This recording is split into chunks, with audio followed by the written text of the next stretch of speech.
Batman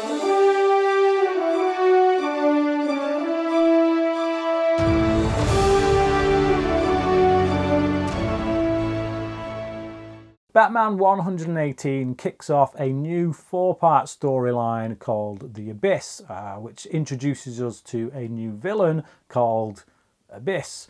It basically takes place after the events of Fear State, and we find Batman in a place of soul searching and kind of, well, he's in a place he's never really been in before, which is that Gotham City is kind of celebrating him. So after he and his crew, after the Bat crew brought down Scarecrow and Simon Saint as part of the whole Fear State thing, the city is in celebration. They feel free, and they realise they owe it to Batman, which makes a change.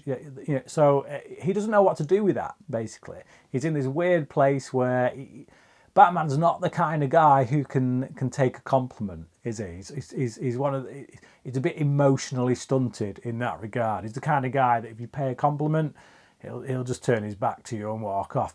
So that's essentially what he does in this story. We get this really great kind of opening set piece in which he goes to this billionaires club. And it just so happens it's a fancy dress party in which all these rich people are dressed as Batman's rogues gallery, which makes for some excellent kind of colourful set pieces. Just one big set piece really that's going on there, in which Batman has to take down all his rogues gallery, even though it's not really his rogues gallery, it's just people dressed as his rogues gallery. But yeah, it looks cool. It provides some great moments. One little moment when this girl asks for Batman's autograph. The fact that he gives it to a degree is quite amusing to me. It does show that Bruce, under that suit, he's still got a bit of a sense of humour. Or maybe he cares. Maybe he cares about this girl. Who knows? You never quite know with Batman as to his motivations behind certain things, because he keeps things so close to the chest. That kicks him off onto this kind of journey of wanting to get out of Gotham, I guess, for a while, and he finds the perfect excuse in a murder that has taken place. A new villain called Abyss has been murdered, apparently by Batman Incorporated. Now, I came out of comic books around the time that... Well, I came out during Grant Morrison's run, to be perfectly honest. I wasn't overly impressed. And I kind of fell behind on a lot of stuff that happened after that. So everything with Batman Incorporated, I'm a little behind on. Got some catching up to do. I'm aware of the Hood from back in the Nightfall era of comics. Suffice to say, there's a group of people who modelled themselves on Batman, call themselves Batman Incorporated, and they are apparently responsible for killing this character called Abyss, who is well known as a villain. The question is, did they do it or not? I was a big fan of the artwork by Jorge Jimenez on his run throughout Fear State.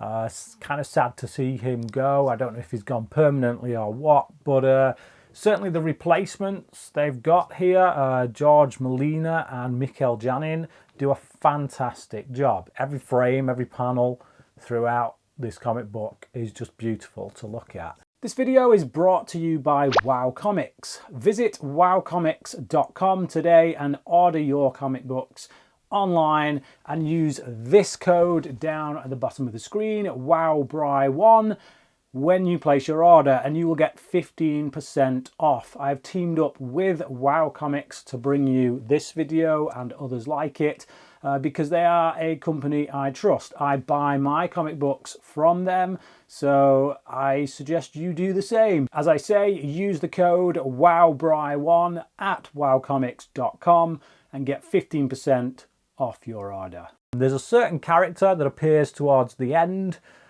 Gotta say, looks a little bit like Mark Strong. The way he's been modelled, swear he's been modelled off Mark Strong. But either way, great detail, Really nice work. And it's really nice to see that they kept Tomeu Morey, if I'm pronouncing that right, on as the colorist, because I thought the work he did throughout Fear State, bringing George Jimenez's artwork to life, was really cracking. And yeah, he's still here. He's still doing fine work, so long may that continue. Joshua Williamson, who is writing the script here, I think he's having fun, to be honest, and it's kind of nice after the long kind of Fear State run that we've had, which seemed to go on for quite a while. It must be said.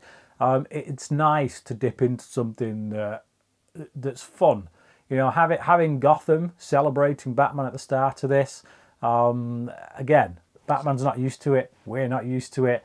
But yeah, we go to this masquerade ball, and it is just this whole sense of, wow, people are celebrating, and it gives us an opportunity to throw a lot of colour in there, and even Batman gets to see something that he doesn't normally get to see. Obviously, how he deals with that is quite interesting, but yeah, it's just fun, I guess, is this first issue. We don't get to see much of this new villain, Abyss. What we do get to see of him is in flashback, but I certainly like the design. So the design of this new villain is one that is quite eye-catching.